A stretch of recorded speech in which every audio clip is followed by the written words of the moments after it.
Merhaba sevgili dostlar. Kanalıma hoş geldiniz. Bugün sizlerle birlikte İstanbul'da tarihi bir yolculuğa çıkıyoruz. Edirne Kapı Mihrimah Camii'ndeyiz. İçeri girdiğinizde sizi etkileyen ilk şey 25 metre yüksekliğinden süzülen bir kubbenin heybeti olacak. Pencerelerden gelen ışıksa sanki tüm dünyayı içeri almak istercesine yayılıyor. Tam 204 pencere. Mimar Sinan'ın kullandığı Bizans dönemine ait granit sütunlar mutlaka dikkatinizi çekecektir. Minberi ise tam bir sanat eseri. Geometrik desenler ve bitkisel motifler zarif bir uyum içinde. Kanuni Sultan Süleyman ile Hürrem Sultan'ın zarif kızı Mihrimah Sultan için Mimar Sinan'ın inşa ettiği bu cami ile başlıyoruz. Şehrin 6. tepesinde yükselerek İstanbul'un süliyetinde kendine özel bir yer edinen Mihrimah Sultan Camii, zarif mimarisi ve huzurlu atmosferiyle herkesi kendine hayran bırakıyor. Rivayete göre Mimar Sinan, bu camiyi Mihrimah Sultan'ın güzelliğine ve anlam yüklenmiş ismine yaraşır bir sanat eserine dönüştürmeyi hayal etmiş. Mihr, güneş, mah ise ay anlamına geliyor. Öyle bir konumda yer alıyor ki, her yıl 21 Mart'ın eşitliğiyle şaşkınlık yaratıyor.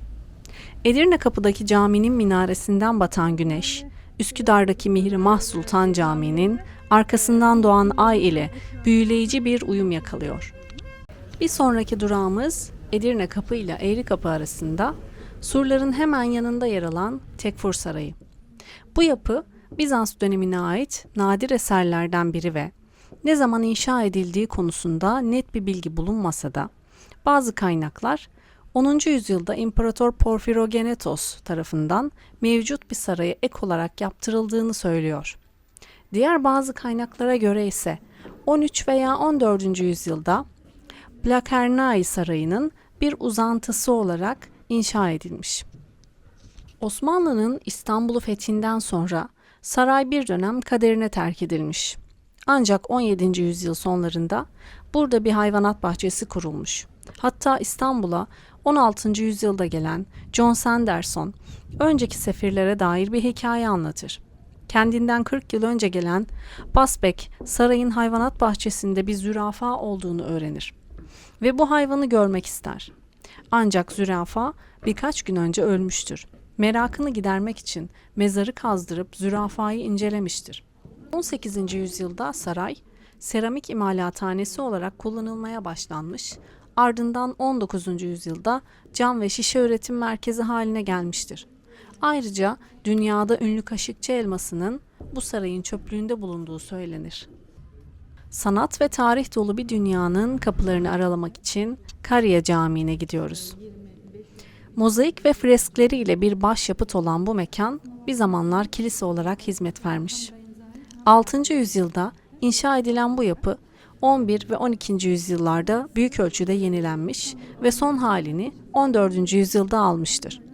Kariye, kırsal alan anlamına gelir ve bu isim kilisenin Bizans döneminde şehrin surları dışında yer almasından kaynaklanır. Kariye Camii'nin fresk ve mozaikleri geç Bizans sanatının en görkemli örnekleri arasında yer alır. Bu eserler İncil ve Hristiyanlık tarihinde önemli olayları betimler. Özellikle İsa'nın vaftiz sahnesi freski ve Meryem'in hayatını anlatan sahneler görülmeye değerdir. Mozaiklerde kullanılan altın yapraklı taşlar ışıkla birleştiğinde etkileyici bir parlaklık yaratır. Bu sanat eserleri detaylarıyla hem görsel bir şölen sunar hem de Bizans döneminin dini ve kültürel anlayışını yansıtır. Ayrıca yapının kubbesindeki İsa Pantokrator tasviri Kariye'nin ihtişamını doruğa çıkarır.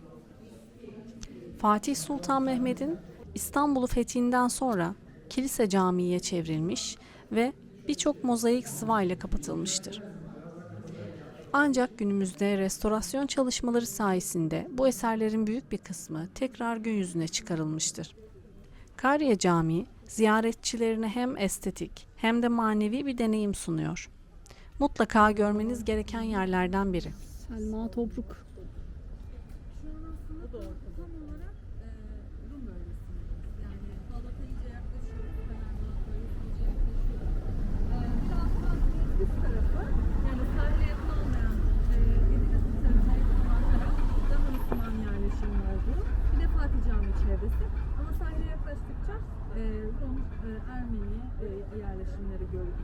ve yani Balat'ı daha iyi inşallah sonraki dönemde zaman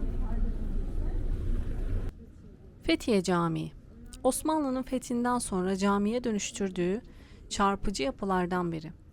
Burada gezerken hem mimarinin zarafetini hem de tarihin büyüleyici dokusunu yakından hissedebilirsiniz.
Son durağımız Yavuz Sultan Selim Camii ve hemen yanındaki türbesi.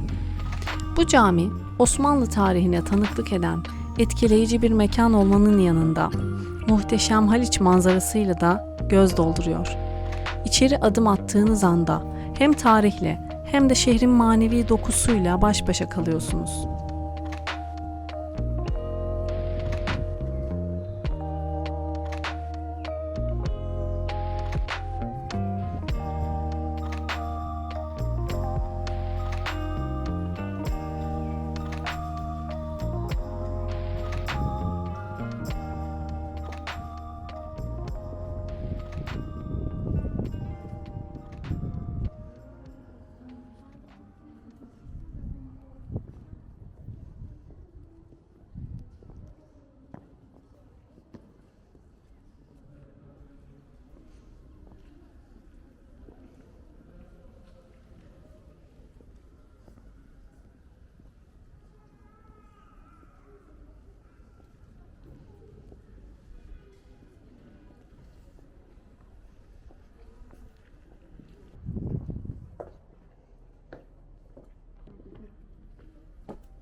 Yavuz Sultan Selim Türbesi, 8 kenarlı, dilimli kubbeli yapısıyla oldukça etkileyici.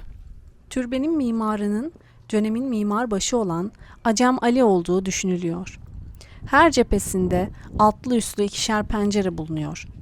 Pencerelerin çevresi derin silmelerle zenginleştirilmiş ve üst pencerelerin kemer bordürleri kırmızı taşla süslenmiş.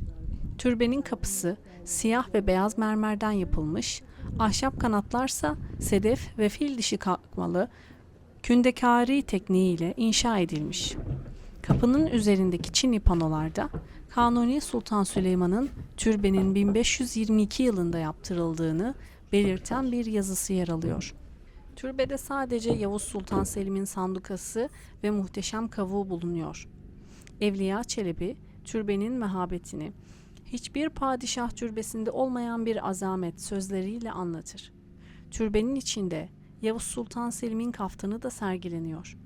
Rivayete göre bu kaftan İbn Kemal'in atının sıçrattığı çamurla kirlenmiş ve padişah bu çamuru bir zinet olarak görüp kaftanın türbesinde sergilenmesini vasiyet etmiştir.